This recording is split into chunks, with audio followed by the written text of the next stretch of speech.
Hey, everybody, it's Professor Veit reporting for duty. And we are heading into the second half of our semester where we continue to dive into the group process and dynamics and cover concepts and topics that will hopefully benefit your experience in the future if and when you lead groups. So, I hope you had a good fall break. And we are going to dive right into the PowerPoint, which is in Module 7. There are two PowerPoints, and I'm going to be pulling up the PowerPoint from Chapter 6, Working in the Here and Now.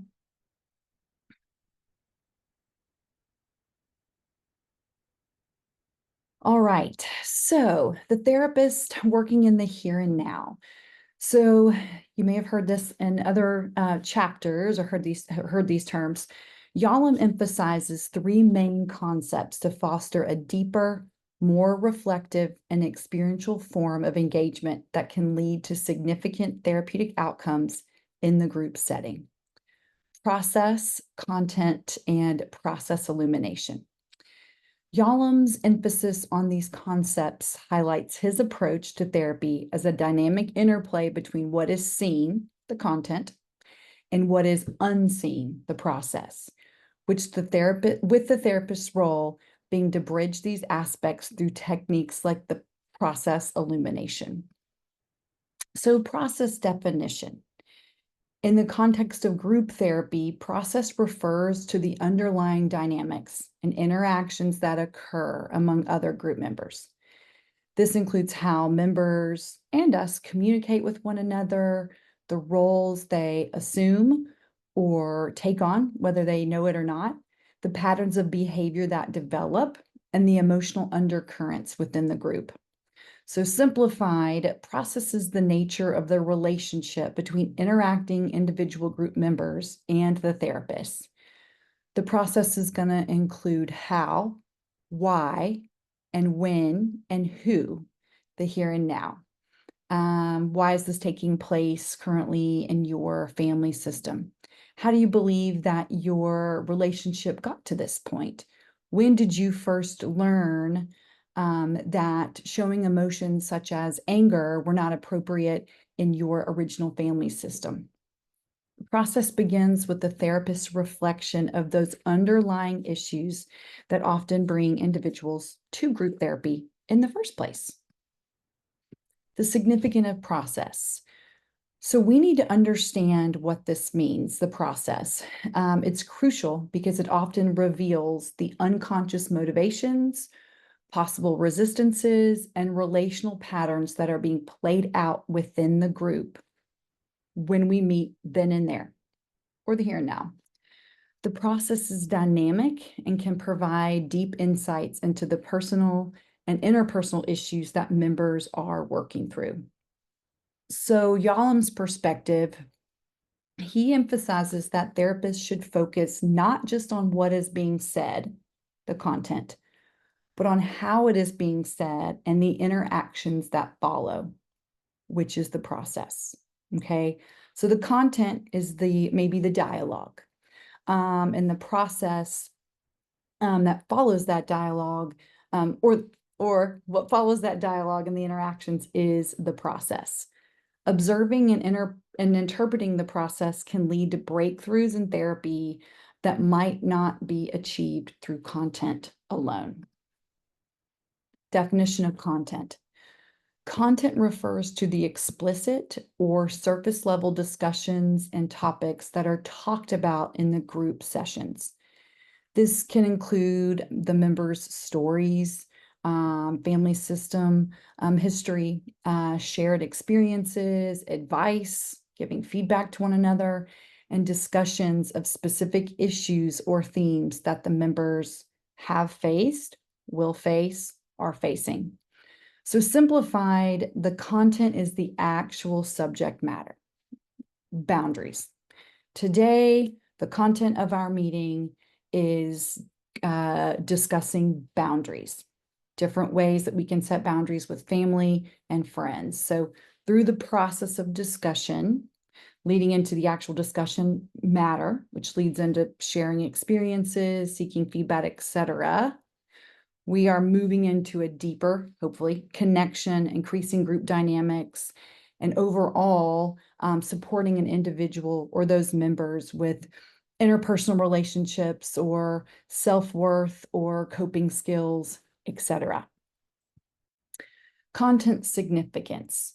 While content is important for understanding the issues at hand and providing the context in which the process unfolds, it often does not capture the full depth of what is occurring in the group dynamics. Content provides the material that the group works with, but the way members respond to this content can illuminate deeper group processes. So Yalom acknowledges that while the content is the substance, maybe the meat of the therapy sessions, the group therapy sessions, focusing on content can sometimes prevent deeper exploration of underlying emotional and relational dynamics. Therefore, balancing attention to both content and process is vital. Process illumination, the definition. Process illumination involves making the implicit group process explicit. It means identifying, exploring, and discussing the dynamics, interactions, and patterns that occur within the group, but are not immediately obvious. So simplified, the role of the therapist. Again, maybe it's like, oh my gosh, I have so much work to do as the group leader. Yes, but hopefully after a while, other members are going to take on the role of bringing interactions to light, or the way individuals perceive one another, communicate, etc. So it's our job, back to our job, to help the group members see how their actions affect and are affected by others in the here and now. So this is how clients work through unproductive interpersonal patterns in their life through here and now interactions with other group members. Yes, we heard that your family constantly blew up at one another during family vacations. How does this transfer into the here and now? What does that look like in the here and now? How does that affect the family dynamics in the here and now? Or maybe your current relationships. Process focus. So process is the power of the group.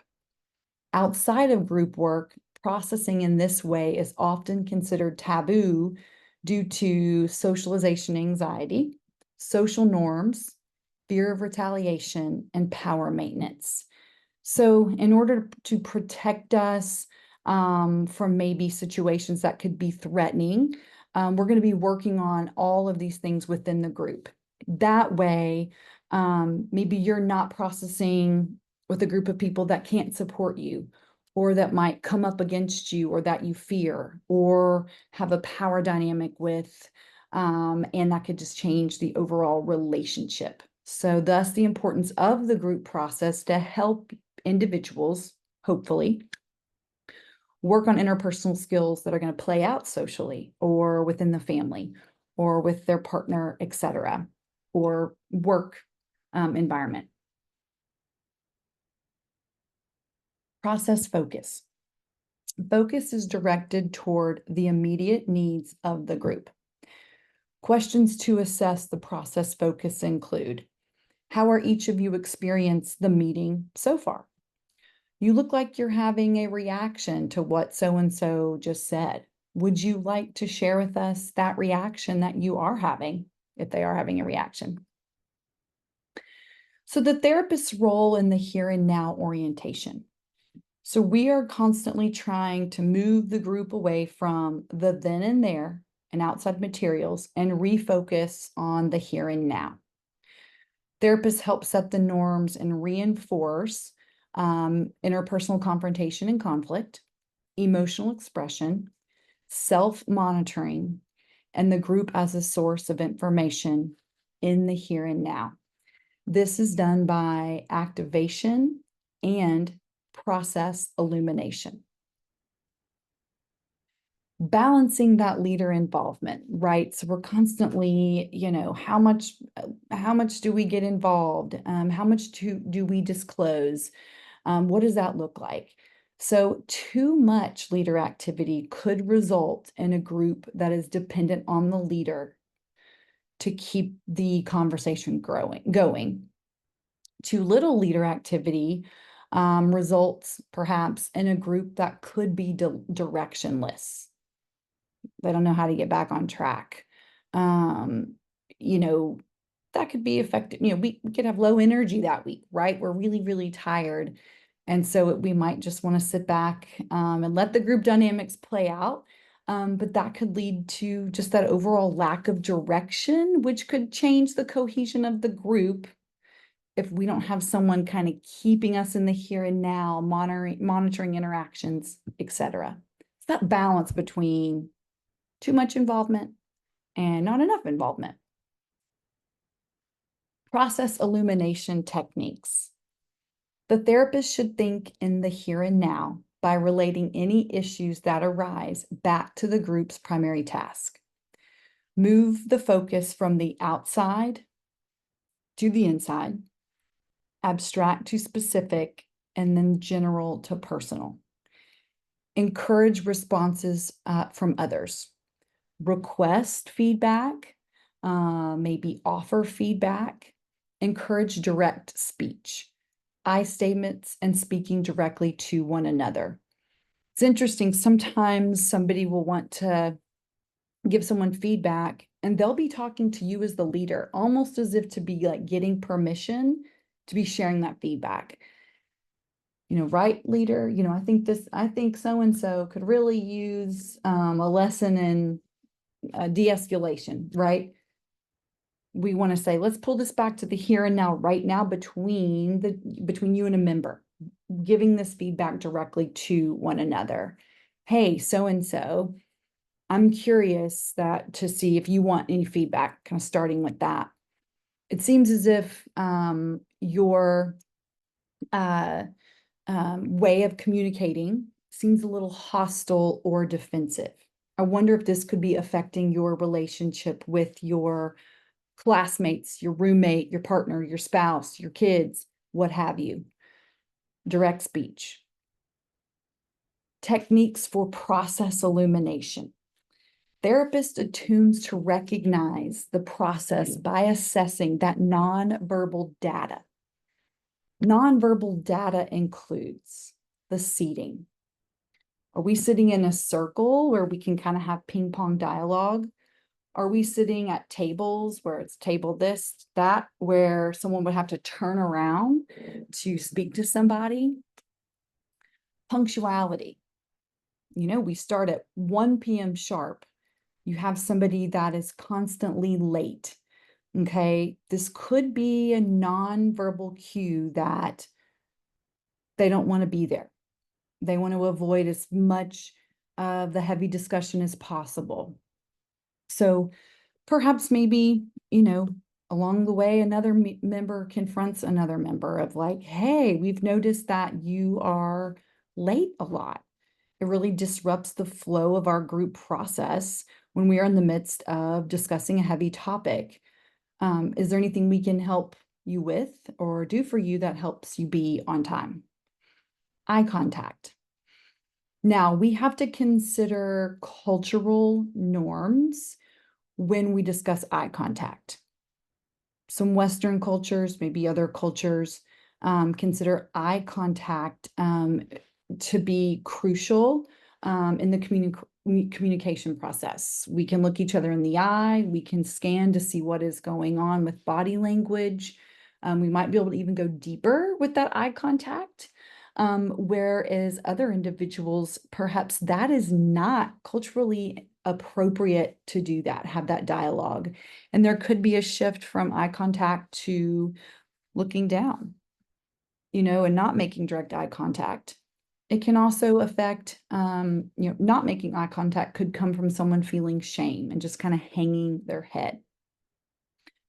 Our overall posture, how we are sitting in the actual chair. Now, If somebody is lean back, kind of almost seems like they're blocking. This doesn't mean that they're necessarily getting defensive or don't want to be there.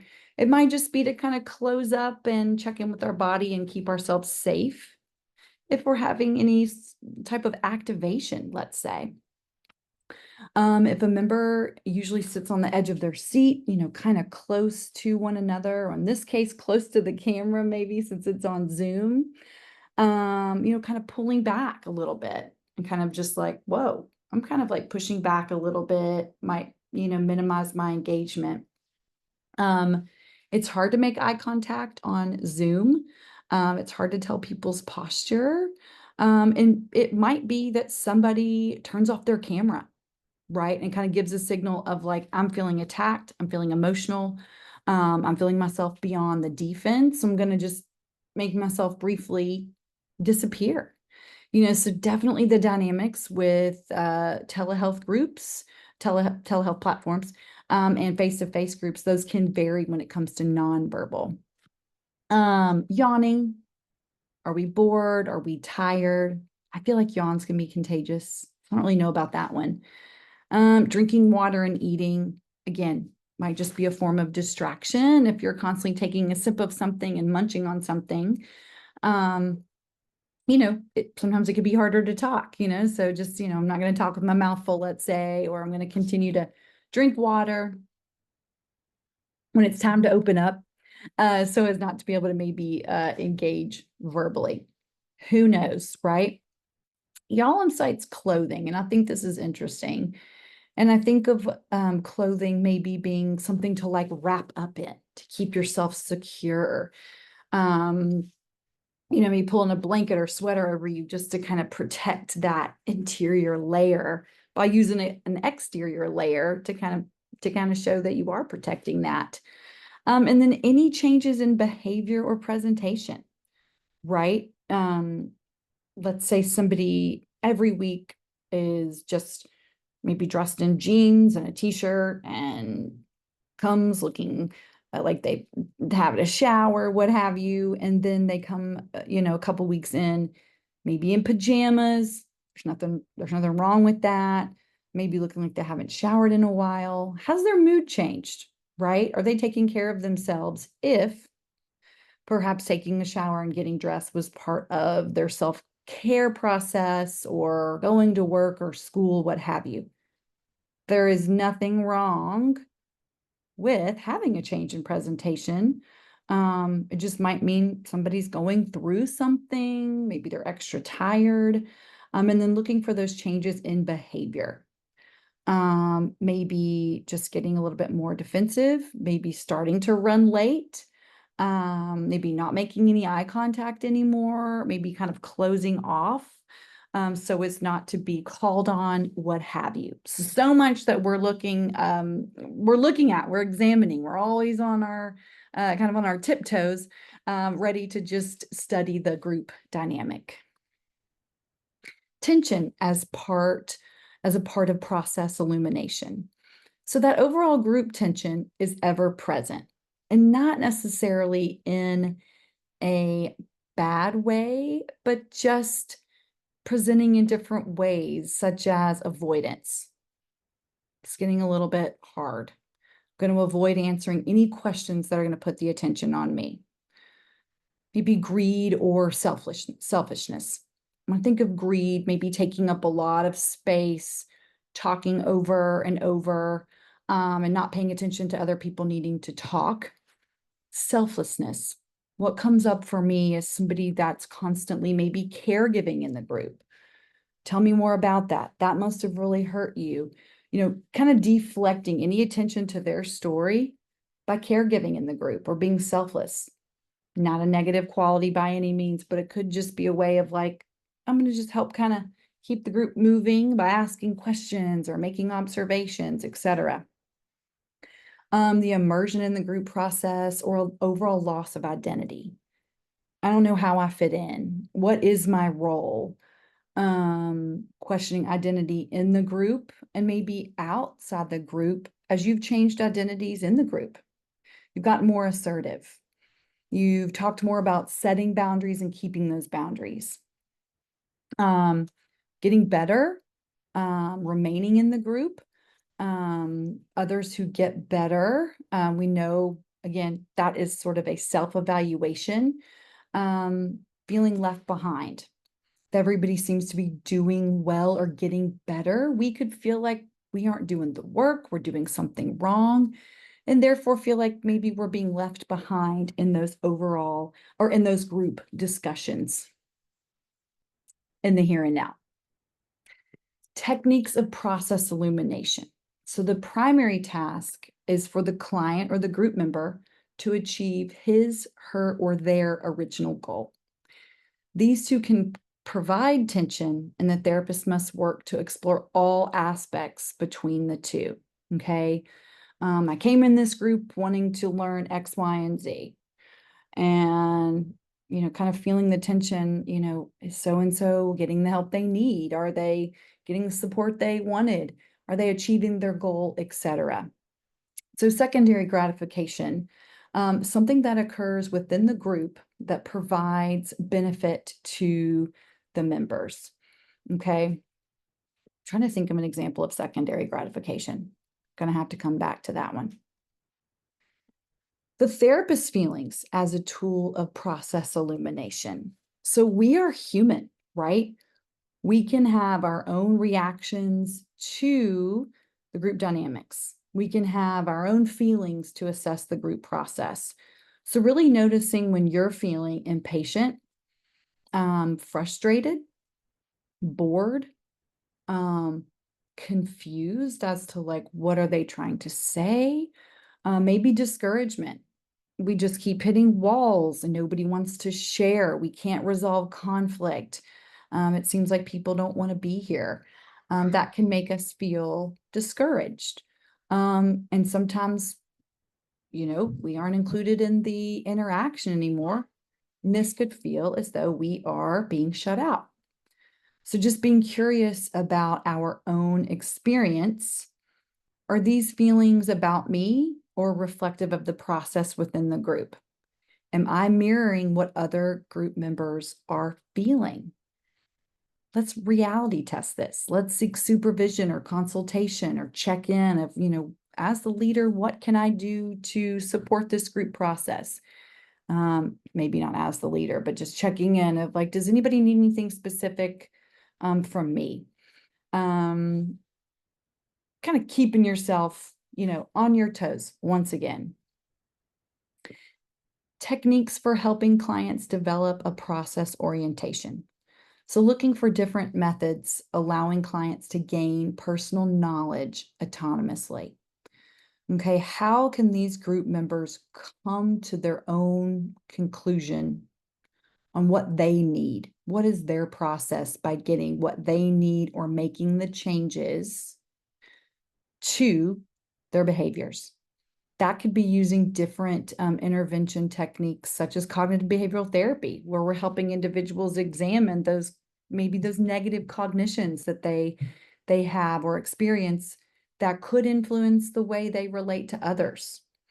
Considering the meaning of recent transactions within the group process. Did somebody shut somebody down through a transaction where it just was like, okay, they haven't solved that. They're both kind of sitting back. The group is going, what just happened in that transaction? What's the meaning of that transaction and that dialogue? And bringing it back to the here and now. Process review, maybe halfway through the session, just kind of reviewing what we've talked about, where we are headed, or even at the next meeting, the next group meeting, looking back 3 or 4 weeks or as to last week, let's just kind of review the tools we're going to need that are going to, play out or be utilized in the here and now. Summarizing what we have covered thus far. Just to remind everybody, we did cover this tool, or yeah, we sailed through, not sailed maybe, but we hurdled some confrontation in the group process that takes us a little bit deeper with getting to know one another and perhaps being a little bit more vulnerable with maybe just challenging individuals on their beliefs or thoughts, etc. helping clients accept process illuminating comments, framing those comments supportively, storing moments of truth, bringing them back in later groups. We talked about this concept, and we are continuing to evaluate if this works. Is it working? Let's be truthful about what we are doing or not doing to utilize the techniques we've learned. Normalizing discomfort and any emotions, big or small, positive or negative, that may arise during the group process. So, just a theoretical overview of process commentary. Simple observation of a single act, describing feelings that are evoked within the group process. The observation of several different acts or exchanges or transactions, combination of different acts, speculation about intentions or motivations. What was the point they intended on making? What was that feedback for?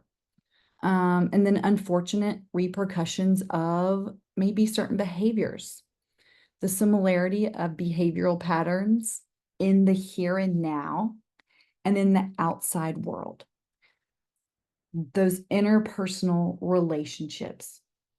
Maybe we learned that from our family system. We talked about that with the therapeutic factors. How are those learned behaviors or responses operating within the here and now? The use of the past in the here and now process. So psychodynamic theory, psychoanalytic theory, if you've studied it a little bit or ever maybe, I don't know, taken a training, maybe done your own deep dive into it, we are using the past to see how it shapes you in the here and now, or maybe future behavior. So, that could help develop cohesion. It seems that all of us, or all of you all, are going through some pretty heavy stuff right now in the way of your grief. That increases that, awareness of universality of like, I'm not alone in my struggles. Like right now in the here and now, we had a loved one pass away years ago, 2 weeks ago, and we're all kind of sharing in that pain. Let the past serve a purpose, but maybe perhaps not determine the outcome. So just because you acted that way in the past or have reacted that way, it doesn't necessarily have to determine the course of action or relationships moving forward. Process commentary with a group as a whole. The progress of the entire group may be hindered. Maybe there's sort of a group flight. Maybe there's a lot of anxiety. Maybe the whispering starts. Maybe we're kind of keeping to those neutral topics or superficial topics. Maybe we're not interactive. The interpersonal communication dialogue is not taking place because we're just staying on the surface.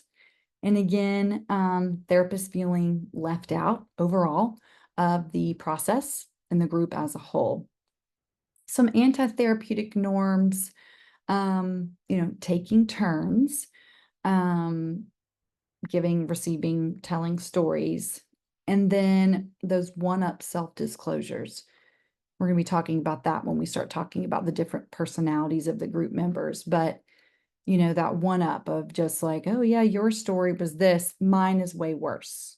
Oh, you think that was hard? Try experiencing this. That can shut down somebody that doesn't feel as though what they've gone through is as significant or big as somebody else.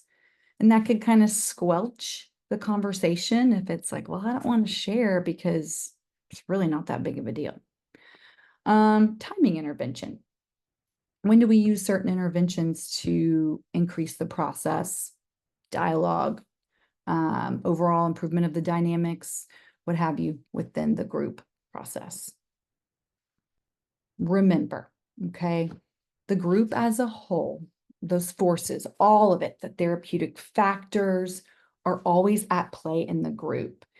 And we are called to be aware of those forces as the leader of the group, and just absorbing what is taking place, trying to take note of it, trying to remember to bring it back up if we need to.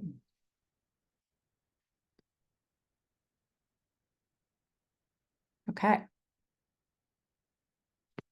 that was a lot.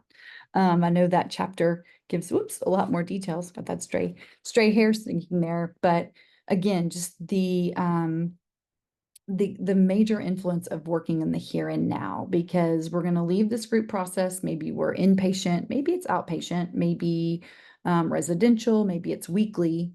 We're going to leave that intimate setting and go back to our here and now lives, interactions, and behaviors. The past could be just last week. From last meeting to this meeting, a member reports that one of the skills they have been trying no longer works. Okay, let's bring this into the here and now. Tell us more about what's not working. Tell us where your motivation is. We can start with today. How motivated are you feeling to make a change or have a deeper conversation in the group or outside the group, etc., etc. All right. PowerPoint, well, lecture 1 of module number 7. Stay tuned for more. Have a good one.